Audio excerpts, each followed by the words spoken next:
Over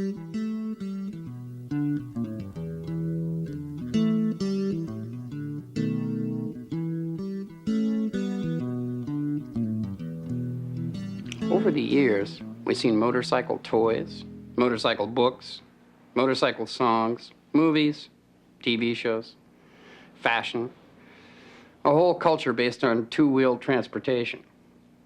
I know because I'm part of it. For me, riding's a way of keeping sane when the rest of the world seems to be going crazy.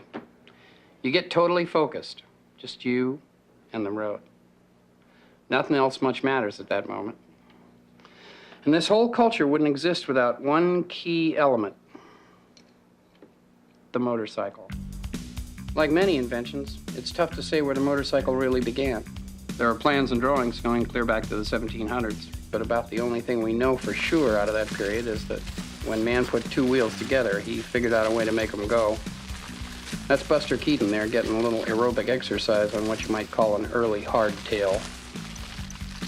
Things didn't get serious until the 1860s, after inventors finally came up with a bicycle that really worked.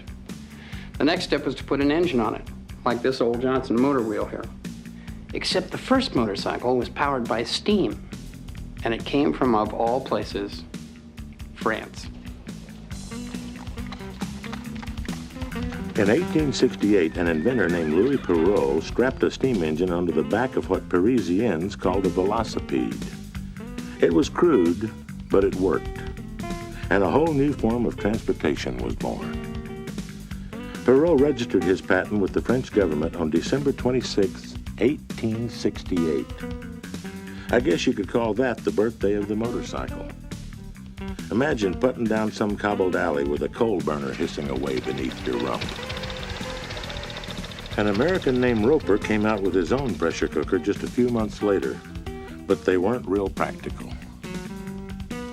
The real breakthrough came in 1885 when German engineer Gottlieb Daimler built a cycle around his internal combustion motor.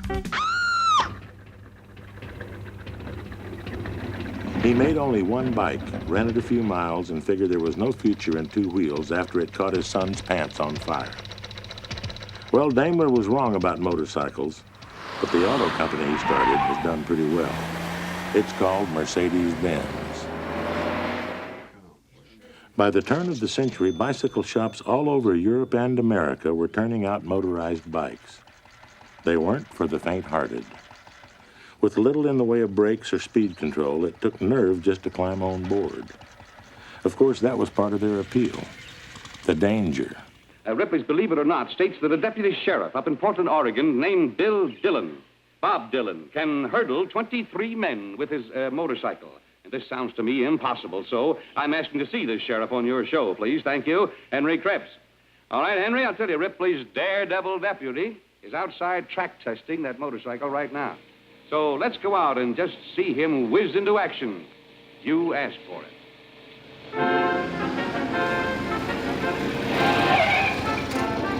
Yes, there he is.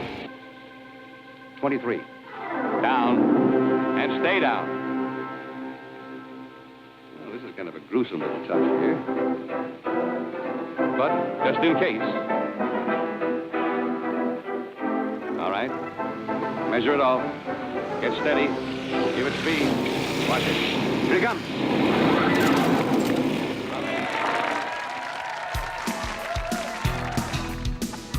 There's a little bit of the daredevil in every motorcyclist. Of course, some people take it to extremes. You have to wonder about these folks. I guess some were looking for thrills and others were just plain crazy. This fella decided he wanted to drag race an airplane. This guy wanted to get on an airplane. This is the German police drill team. I'm not sure what they're doing. Here's the Italian police drill team, looking smooth, elegante. And here's some American cops doing a little ride sharing. I know soccer's a mania over in Europe, but these Austrians put a little different slant on it. And these boys took things up to some higher ground. We don't know if these are the Italian Alps, the Swiss Alps, or the German Alps. But there are no nets here, folks. Hope they've got enough tread on the tires. A few of these guys managed to carve out a living out of doing stunts. This bloke in Australia even put his wife to work. But you know, I think there's got to be an easier way to make a living.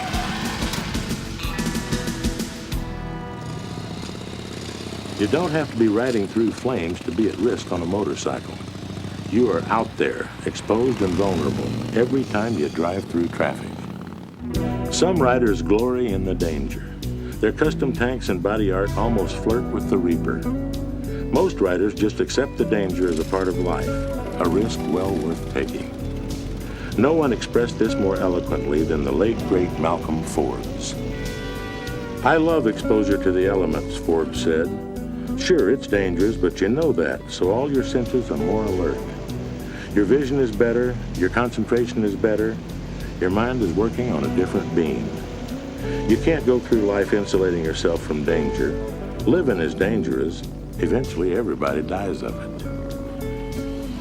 Incidentally, Mr. Forbes' tombstone reads simply, "While alive, he lived." Motorcycle riders understand this.